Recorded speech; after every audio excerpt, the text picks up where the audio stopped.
इनकलाबी के साथ मैं हूं शाहिद नज़ीर चौधरी। दोस्तों, आज आपके साथ पाकिस्तान की फ़िल्मी तारीख़ का एक इंतहाई अनोखा बड़ा दिलचस्प वाक़या मैं शेयर करने लगा हूं। अदाकार हबीब पर, जो पाकिस्तानी फ़िल्मों के बड़े खूबसूरत अदाकार थे पंजाबी थे, उनकी एक फ़िल्म थी जिसमें मोहम्मद रफ़ी का एक गाना उन पर फ़िल्माया गया था और इस बात का चर्चा बहुत ज़्यादा किया गया था। लेकिन इसकी हकीकत क्या थी, आज आपको मैं बताने लगा हूं कि अदाकार हबीब पर फ़िल्म मैखाना में जो गाना फ़िल्माया गया था, मोहम्मद रफ़ी साहब का ही गाना था या किसी और ने गाया था। लेकिन ऐसी क्या वजह थी कि हबीब साहब को ये गाना जब सुनवाया गया, रिकॉर्ड किया गया, उन्हें मनाया गया फ़िल्म मेखाना में काम करने के लिए अदाकारा शमीम आरा के साथ और अदाकारा फ़िरदौस की भी ये पहली फ़िल्म थी जो 1964 में रिलीज़ हुई थी, लेकिन 1962 में इस पर काम शुरू हो गया था। और इस फ़िल्म से जुड़ी हुई जो तारीख़ है, वो खुद एक बड़ी दिलचस्प है कि अदाकार हबीब को जब नक्शब साहब ने मनाया, कायल किया और कहा कि मैं आपको अपनी फ़िल्म के अंदर जो कास्ट करने लगा हूँ, आप यकीन करें कि इंडिया की हिंदी फ़िल्मों से बहुत बड़ी ये फ़िल्म होगी और आप पर ये जो गाना जो मैं पिक्चराइज़ करवाऊँगा, ये मोहम्मद रफ़ी का ही गाना होगा और मोहम्मद रफ़ी साहब से गवाऊँगा। पाकिस्तान में आकर नहीं गाएँगे, तो मैं इंडिया में जाकर उनसे गवाऊँगा और आप एक दफ़ा सुन कर लें। ये एक बड़ी बेयकीनी की बात थी। उसकी वजह थी, नक्शब साहब बड़े मग़रूर किस्म के इंसान मशहूर थे। नाक पर मक्खी नहीं बैठने देते थे और किसी मौसीकार को मौसीकार नहीं समझते थे, अदाकार को अदाकार का दर्जा नहीं देते थे। वो कहते थे, तुम लोगों को काम क्या आता है? तुम लोग तो कुछ भी नहीं हो। मैं तो अपने पीछे एक मेरास छोड़ के आया हूँ। चूँकि उन्होंने इंडिया में बहुत बड़ी कामयाब फ़िल्में की थी और उसके बाद पाकिस्तान में आ गए थे और यहाँ पर जब वो आए और उन्होंने आके मैखाना के नाम से फ़िल्म जो थी शुरू की, तो उस हवाले से बहुत कुछ उन्होंने कहा था, दावे किए थे और इसमें हकीकत भी यही है कि नक्शब साहब अपने कमाल को पहुँचे हुए एक इंसान थे, इसमें कोई शुबे वाली बात नहीं है।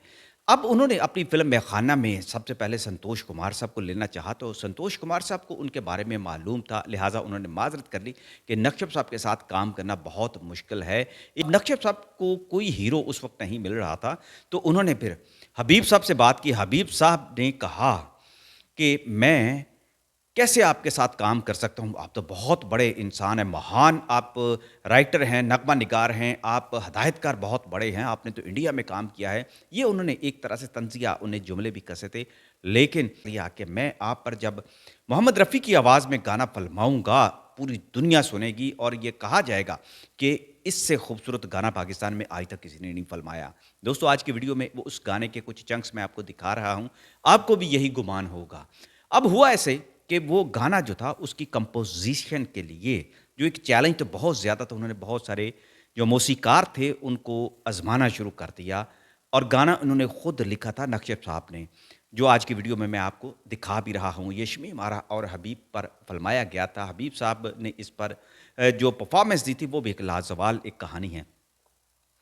नक्शब साहब ने इस गाने की फिर कंपोज़िशन नाशाद के सर पर दी थी। नाशाद, जो आपको पता है, पाकिस्तानी फ़िल्मों का बहुत बड़ा असासा थे। 16 साल तक उन्होंने इंडिया में बड़ी कामयाब फ़िल्में भी दी और उनके कुछ गाने भी बड़े मशहूर हुए थे। नशाद साहब को जब इसकी कंपोज़िशन दी गई तो नक्शब साहब उनके साथ हर वक़्त जुड़े रहते थे। नशाद साहब के पास भी बड़ा ज़बरदस्त एक फ़न था। आप अंदाज़ा करें कि 16 साल तक उन्होंने इंडिया में बड़ी कामयाब फ़िल्मों की कंपोज़िशन भी दी थी। नशाद साहब ने इसकी कंपोज़िशन जब बनाई और फिर ये गाना गवाया गया, तो सुनने वाले सब जब इसके बोल सुनते तो कहते, ये रफ़ी साहब ने कब आके पाकिस्तान में गाया, या नक्शब साहब ने जाकर वहाँ पर गवाया है, ये नौशाद साहब की धुन लगती है। अब इस तरह की क्या सराहियाँ हुई, अखबारात के अंदर इसके चर्चे होने शुरू हो गए और ये भी एक पब्लिसिटी का एक स्टंट था, जो बड़ा कामयाब रहा।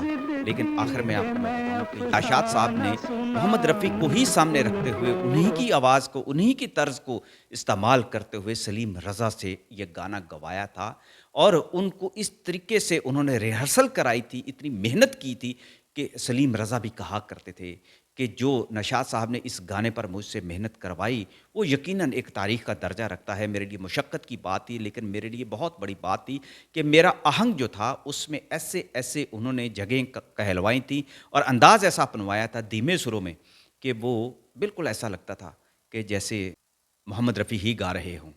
जान कह कर जो बुलाया तो बुरा मान गए।